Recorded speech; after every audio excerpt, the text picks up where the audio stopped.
Elijah. Welcome to the show. Thank you. As the timer was clicking down in front of me on the screen, it reminded me of a song. Have you heard of that I think it's Beyonce song called Level Up? Yes. Well, that's Yes, five, absolutely. 4, 3, 2, 1.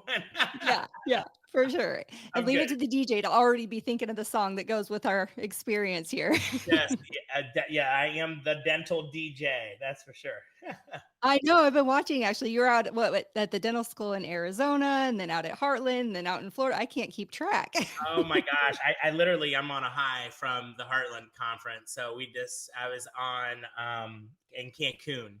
So I emceed Oh, and DJ'd their conference, and literally I got to DJ on the ocean. It was literally like a dream. that is so great. Oh my gosh, I can't even imagine. It was fun. That's great. Well, hey, so tell me, there's got to be some story behind all this. How did you get from there to where you are now? Meaning, why dentistry?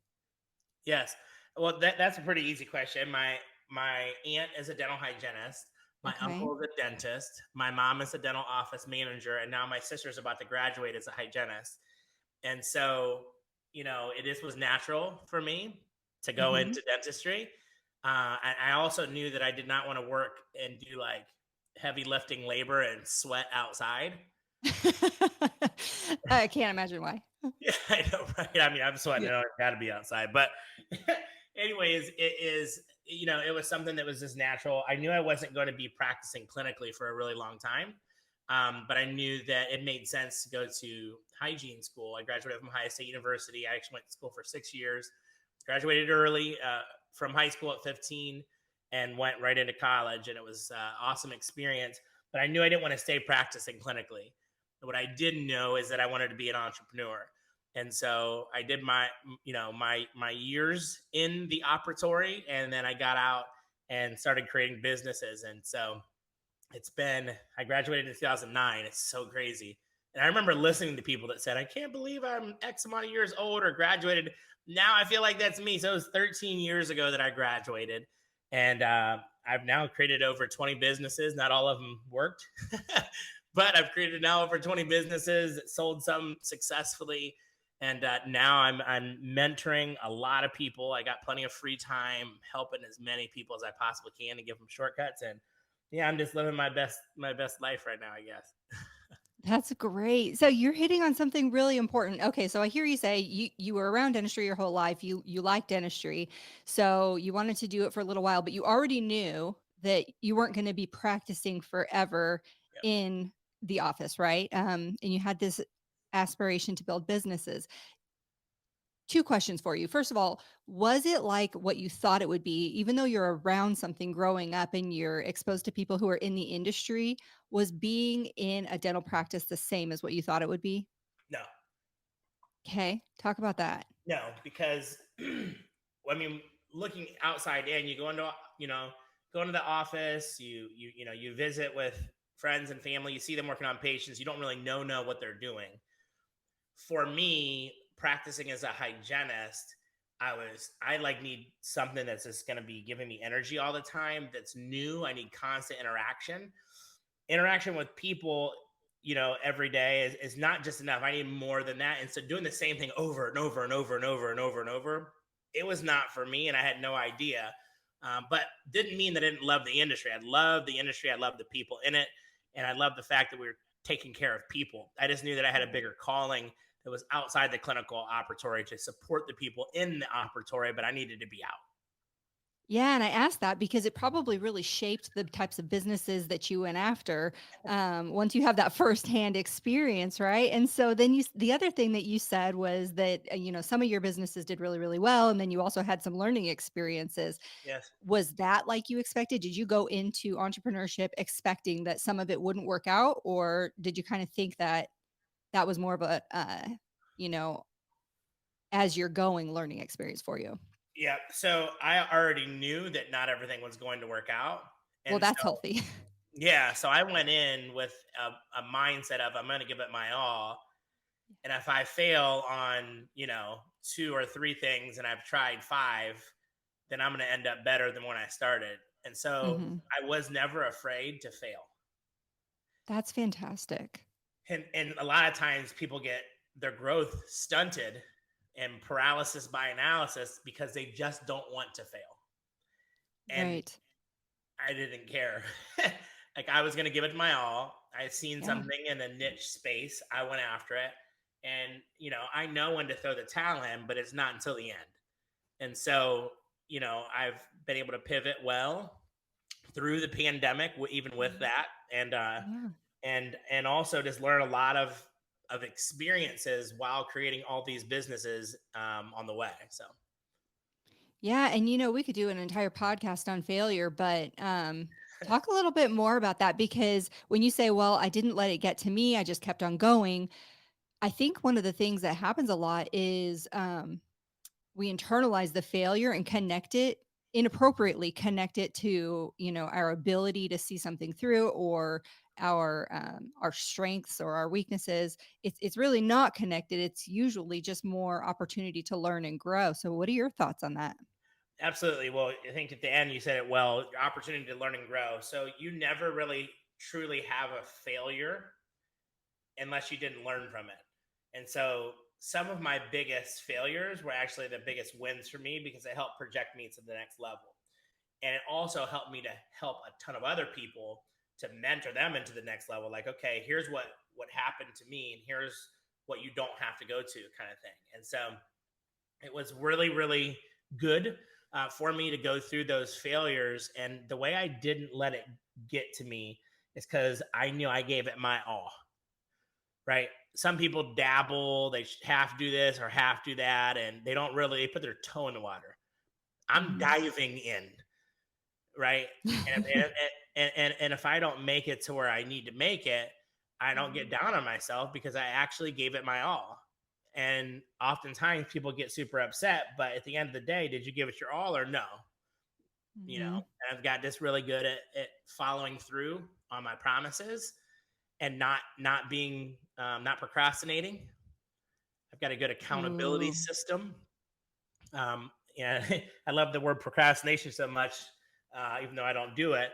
I tattooed that on my arm. I have motivation and determination without procrastination is the key to Okay. success. Yeah, absolutely. And so, yeah, so if you get underneath procrastination, there's probably some sort of fear of failure or some sort of um, apprehension to identifying what's really going on. Like you said, if someone's not giving their all, it might be easier, even though they're both uncomfortable, it might be easier to just be like, well, I failed at that. I'm not good at that, rather than owning, actually, I only gave 50% anyways. Right, exactly. So it's helped me out that I have no fear. I really have no fear of failure. So that's really helped me out. Okay. Another thing that has to do with procrastination is time. Hmm. Some people aren't just like afraid to fail, so that's why they procrastinate. It's they don't have the time, and or they don't have the money yet. I'm not in the position yet, so I'm going to put it out, or I don't Yeah. have the time yet. Yeah. And something I feel that's extremely important is that for most people, you can get more time.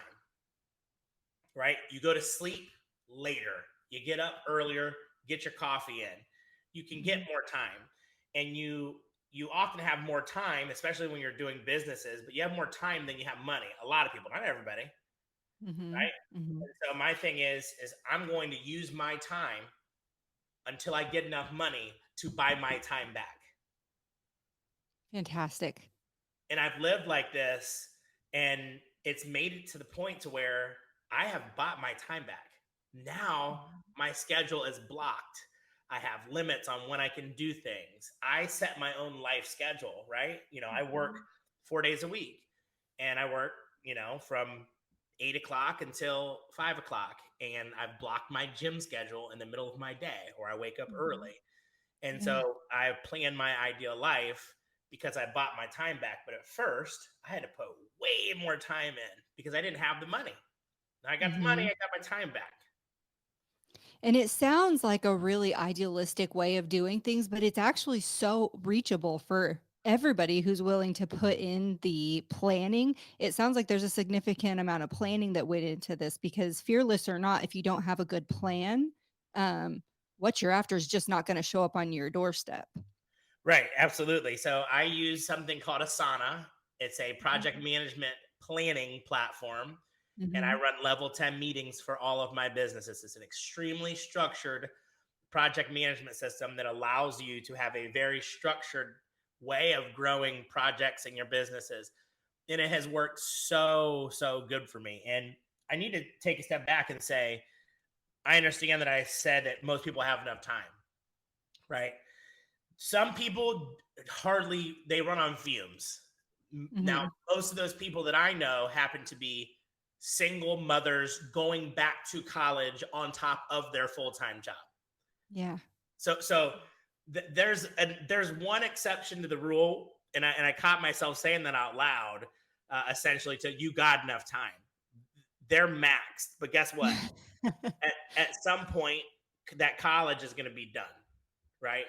I feel like Right. there's always a way to push it to the next level, and you push it to your next level by taking care of kids, working a full time job, getting everything done around the house, and then going to college. Some Mhm. people, though, they don't understand. You don't have to go back to college in order to get what you want done. You can use that same time and delegate it towards something else to get what you want accomplished and reach your end game.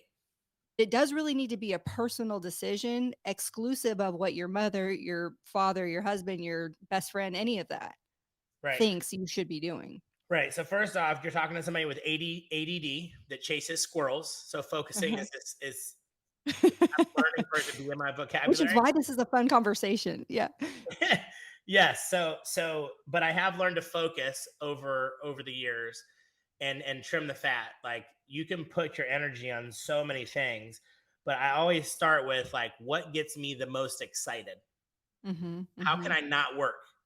Listen, you'll never work a day in your life if you love what you're doing, if it's fun to you. Yeah. And so I focus on like what's really fun to me. And I take it to an extreme level too. Like I'm almost done going back to school or classes to graduate from Scratch Academy. I'll be a Scratch DJ, right? I mean, Wow. I don't know who doesn't think music is fun. Check, got that, right?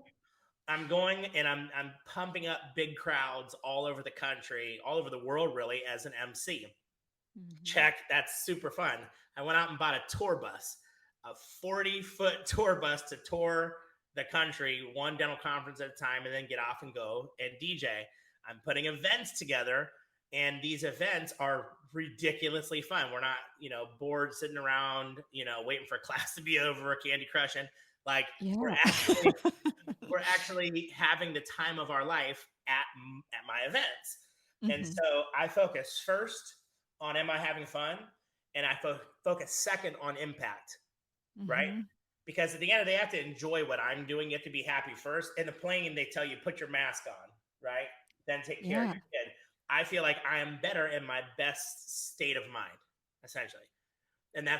that's when I'm enjoying myself. And so I've created this life where I can have a lot of fun and ton of people impact a ton of people and change a bunch of lives.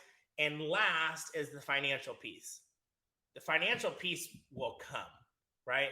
But at the end of the day, if you're not making a huge impact, right, and you're not enjoying what you're doing, the finance piece is never going to come. So you'll figure that out later. But it's super important to me to essentially focus on those things. And Mhm. I think that life is good, because of that, Yeah. because of the focus.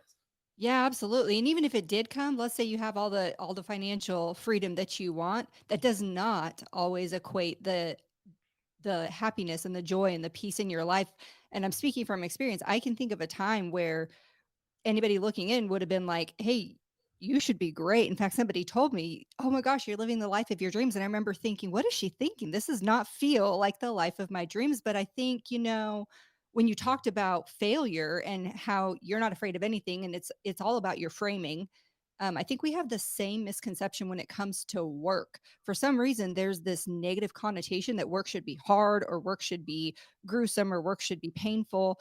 And we weren't created to work. Work was created for us. And so, like you're saying, I think it's just so important to go out there and figure out what impact do I want to make? What is fulfilling to me? Right. Yep. Exactly. And you nailed it. You like when you said something, you took me back. You basically said like you could be making all the money in the world, but you can still not be happy. And that was me in 2012, 13, 14, 15. I was making a ton of money. I was doing consulting as a dental professional, consulting dental practices, which I don't do anymore. I'm built for Mhm. the stage, not for the office. And I was making really good money. And I had 23 offices all across the country, but I had no time for myself. I was Mhm. walking into negative situations where I'm an extremely happy person.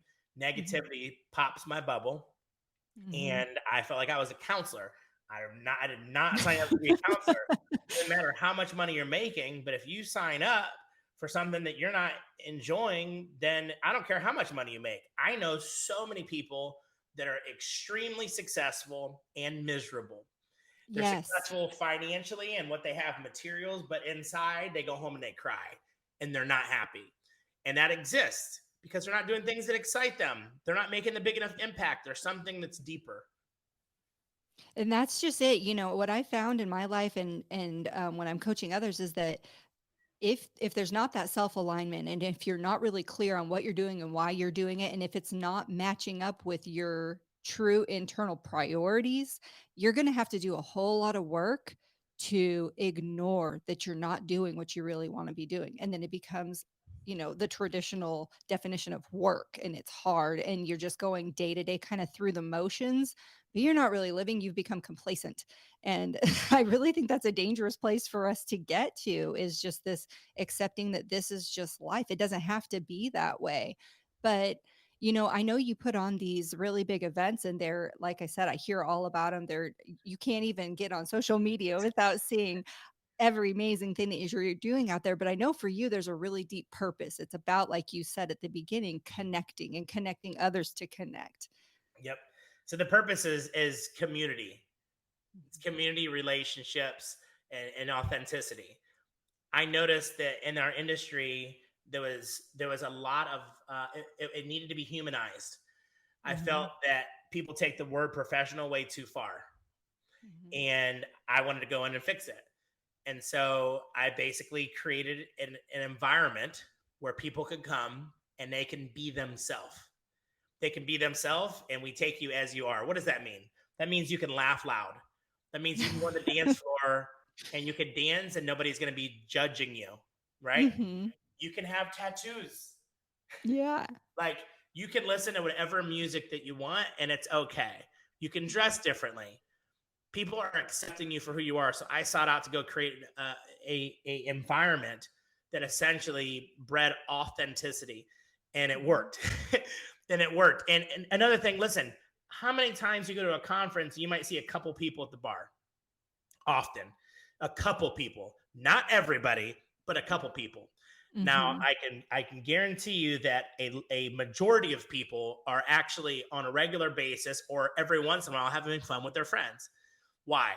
Because they feel comfortable around their friends or they're comfortable around their family. But dentistry didn't allow that environment to actually have fun, to have a good time. And so I said, all right, here's what we're going to do. We're going to go to a destination. It's going to be on a cruise ship, and we are going to have the best education in the world during the day. And you can dress how you want. But at nighttime, we're going to have the time of your life. Mhm. And everybody here is created equal. I don't care if you're a speaker that's one of the OGs in the speaking world, huge influencer, or you're just starting on your path, or you're in school. We're all Mhm. equal, and it's about elevating each other. Nobody's going to judge me. You can't judge me for getting up on stage with tattoos and board shorts and a tank top as a Mhm. professional. Yep, I'm still professional, and I won't judge you. Don't judge your neighbor. So that's how we kick off the conference, and it grew every single year, 30 to 33%. And we had ridiculous ratings, and the pandemic came. So when Mhm. the pandemic came, I was forced to make a pivot. As a dental conference on a cruise ship, you're pretty much out of luck. The world came Mhm. tumbling down. I made a pivot. Mhm. Said, all right, I'm going to start doing things on land called the Dental Festival, not Smiles at Sea.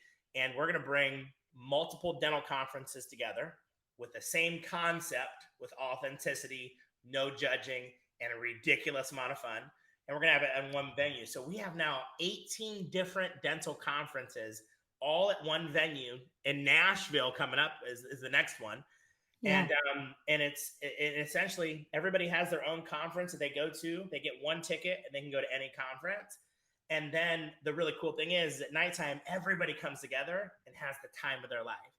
And this is the first podcast I've announced this on. I've done a lot of them.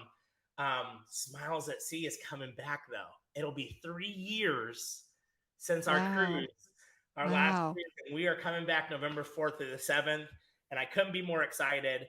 And a lot of people thought, man, Elijah's going to fail. He's going to have to bankrupt. That was not one of my failed businesses. I pivoted. Now I have Dental Festival and Smiles to See. So it's a lot of fun. It's exciting things in dentistry. That is so exciting. Congratulations. That's fantastic. And I love your approach to kick off the event by managing the cultural expectations of it. That's Yeah. fantastic that, we're all here for a lot of good reasons, but we're going to achieve that goal best by uh mixing, connecting, and no judgment. I love that. And because we all should be aware at this point that we're harder on ourselves than anybody else could possibly be. We don't need help with that. And so if we're going to be in a group environment, it's going to Yep. be a much more stimulating and productive experience if we leave each other to do our own self-reflections. Yes, absolutely. I 100% agree. It's what I live by. So this is all great news on that front. Talk to me a little bit about, I know you mentioned you have a dental implant for DSO's marketing. Yes, absolutely. It's called Driven Dental Implant Marketing, and we're doing Hmm. amazing things in the DSO space. So I own many businesses. This is one of the businesses that's making impacts on multiple platforms as far as people, the team members, and the owners. Hmm. Essentially, we are providing high value implant cases to dental practices, and we're doing the marketing to get those people in the practice. But there's one major issue in the industry right now, and it's a people issue. There's a lack of people. Yeah. Through the pandemic, my team went from 12 people to over 40. So all those people that got sent home, I hired them internally. And so Yeah. we basically do all of the marketing for them. And we take it a major step forward. We get the patient financially pre-qualified in advance before the patient even walks to the door. So basically, my virtual patient advocates, the dental professionals that I hired, Uh-huh. they do a full blown screening. So a consultation. They build a relationship with the patient. They educate the patient, and then they get them financed. If they don't get financed, they don't have the money. We don't send them. Then we put them in the doctor's appointments. And I mean, doctors are doing so well. In a year, a lot of these doctors are 300,000 to 500,000. If you can imagine what that is for your EBITDA, right? When you Yeah. come to practice growth and sales, if I said, hey, I'm going to be able to generate you 1.5 to 2.5 million, I would say, in regards to your EBITDA, I would say I'm in. And so we're doing this. It's not a new thing. We started at the beginning of the pandemic with this virtual patient advocate program. Prior to the pandemic, we were actually doing regular implant marketing. So we've been doing it for 4 years, and it's providing huge impact. It's giving patients smiles, right? It's making a team, feeling so happy and fulfilled because they're able to change people's lives through smiles. And we're making the dentist do less work, right? Do less. Less is more. Work less days. Make more of an income so you can go out and do more with your family, do more fun things that excite you. And so that business is going extremely well. I would say that's probably it goes my events business for fun, right?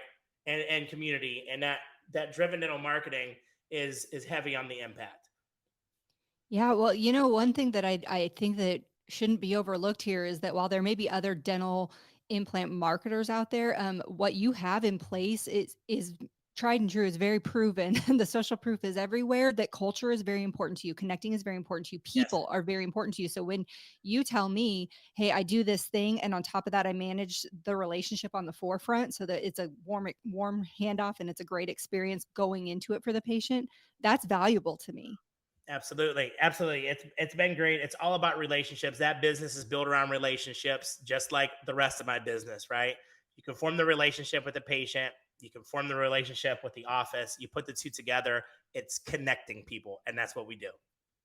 Absolutely. Well, thank you so much for your time today. If anybody wanted to talk to you about that or about having you out to DJ or one of your events, What I guess that's 3 separate questions. What are how would they do that? Absolutely. Well, first off, I'm super active on social media, you know. Yeah. So you can find me on pretty much any channel. LinkedIn, man, that's got some traction in the past year and a half. I wasn't paying any Yes. attention to it 2 years ago, and now it's like one of my main things. So LinkedIn is Elijah Desmond. Instagram is DJ Smiles or Elijah Desmond.